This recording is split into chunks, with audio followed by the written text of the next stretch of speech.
Today we have Mr. Amir Rajwat with us.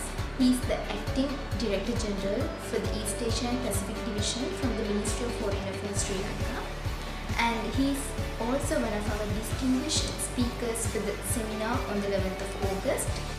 He will lay out for us the rationale behind this seminar and the relevance of Indonesia and ASEAN for Sri Lanka. Hi guys, welcome to yet another episode of the BCIS webcast.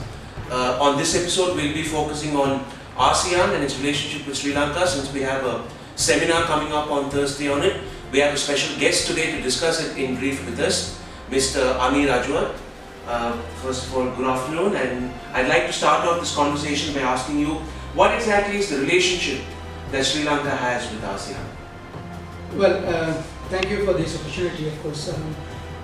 ASEAN, of course, as you know, the world's fastest growing economic region. Since its foundation in 1967, it has made a tremendous and extraordinary progress in regional work. And also, it is the world's seventh economy, growing economy, and it's ASEAN's third one. So, which has a very kind of well-regulated and creative and dynamic forum.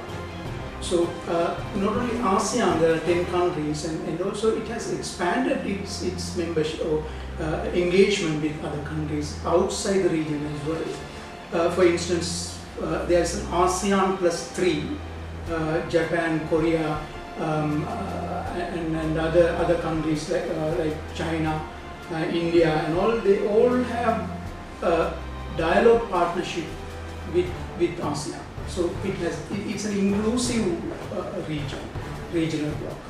So in this context, now you will imagine as ASEAN as a whole, collectively, 622 million population, and it's a vast consumer base.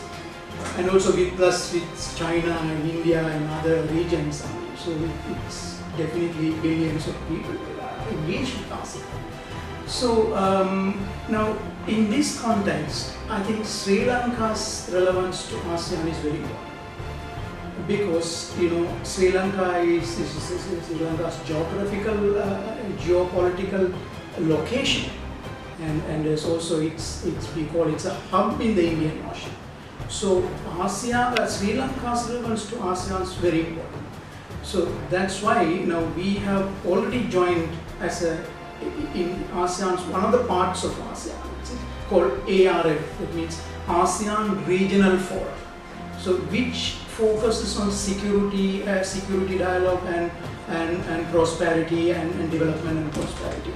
So we have already joined this forum, and then we are contributing actively in the forum. And recently, last month in 26th, we had the ministerial meeting in Laos. We made a statement and expressing our commitment and engagement with ASEAN. And now, as you know, now at the present context, now the government of Sri Lanka, it has embarked on ambitious economic development plan, and it promotes the hub concept in the ASEAN, in the Asia region. So, and also it is promoting its very actively economic diplomacy. So, in this context now, and also I have one more thing. Now, the ASEAN region recently in 2005 has formally established the ASEAN Economic Community, so AEC we say. So that for the economic integration and that's all. So ASEAN is looking in a wider perspective. So as we also engage now, we embark on economic prosperity and economic development plans and things like that, and our economic diplomacy. So this is the high time to deepen the relationship with ASEAN. So we are already in ASEAN as a participant of our ARF process. But now we have to deepen our engagement with ASEAN. It's paramount important because of given in the light of what I have said earlier. In that process, now we have taken a first step in those location. We have accredited our ambassador in Jakarta to ASEAN Secretariat, so which gives a very kind of Sri Lanka's intention to more engage with ASEAN, deeper engagement with ASEAN, because ASEAN Secretariat is located in Jakarta. So our ambassador can interact with them and then, to promote our interest with ASEAN community. So that is the first step that we have taken now immediately after the new government came into power. And also we are going to second step that we, as you know, I think there are engagement, outside engagement with ASEAN. So for instance, as I earlier said, dialogue partners with ASEAN, sectoral dialogue partners. That means some sectoral, only those areas you focus, you have collaboration and cooperation with ASEAN.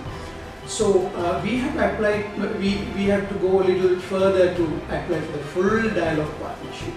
And then we have first, as a first step, we are going to apply for a sectoral dialogue partnership. So that means we can focus on trade, tourism, commerce, and all those areas, sectors. So in those areas we can start with, and we can end up with full dialogue partnership. As you are aware, that Sri Lanka is not in the East Asia and East Asia region, but we are South Asia region. But we cannot become a full member of ASEAN because of the geographic location. But we can become a dialogue partner, full dialogue partner. India is a full dialogue partner, like China is a full dialogue partner. So like that, we can also become a full dialogue partner, and then we can promote our interest in various other areas and sectors as well. So as a first step, we have accredited our ambassador. Now we are going to have a second step. We will be applying, we will seek for the sectoral dialogue partnership. So that is the plan Sri Lanka has, because at this time of we promoting our economic development and economic diplomacy and things like that. The ARF process, so we have already a point, I mean there is an agenda in the ARF process, because we mostly discuss about the security issues, regional security issues, and also they are also looking at as a way forward to confidence building measures. Conflicts, when the conflicts comes to first step they take as a conflict building measures, and which lead to preventive diplomacy. So that's the second step, because they have that steps to take place. Preventive diplomacy, that means you to prevent a conflict, you use your diplomacy to do that. And then later the third step is the conflict resolution, that step. So this is ASEAN's ARFs, ASEAN regional forums, way forward. So these kind of mechanisms they can use to solve the problems within the region in a very consensual basis. It's not by force. But that is the best part of it. So they are trying to solve the internal conflicts within the region on a consensual and very confidence building, by doing a confidence building measures. So that is a good process. So we can also contribute to that, because we have already embarked on a reconciliation process in Sri Lanka. So we can share our experiences with ASEAN. So that is because Sri Lanka's geographical location and this maritime security is very important in ASEAN. So we are in a very on the hub of Indian Ocean. So we are very relevant to ASEAN, and then we will be also consulted by ASEAN because of our geographic location. Thank you, Mr. Amir Rajat. That's Acting Director General for the East Asian Pacific Division from the Ministry of Foreign Affairs, Sri Lanka. You'll be one of our panelists for the seminar on the 11th of August 2016. Based on the initial concept forwarded to us by the Indonesian Embassy in Sri Lanka, the BCIS is convening this seminar on Sri Lanka and Indonesia relations within the context of ASEAN. This seminar will be held on the 11th of August from 8:45 am to 1 pm in the afternoon at the BCIS auditorium. The opening remarks will be delivered by Ambassador Harimawan Suyitno, His Excellency the Indonesian Ambassador to Sri Lanka. The keynote speech will be delivered by Ambassador Johari Poratmangu, Special Advisor to the Ministry of Foreign Affairs Indonesia on ASEAN's role in the 21st century. The seminar will be comprised of two sessions. The first session will be dealing on the influential role of ASEAN as a regional intergovernmental organization, and the second session will deal on relations between Sri Lanka and Indonesia within the context of ASEAN. The first session, the role of ASEAN as an intergovernmental organization, will be chaired by former Ambassador Danesh Kansaswamy and will be followed by two panelists. Namely, the former Ambassador Gamini Narasimha will speak on historical origin and the evolution of ASEAN, and the second panelist will be Mr. Rizky Anand Ramadan, an eminent Indonesian scholar. He will be speaking about ASEAN's role in rising Asia.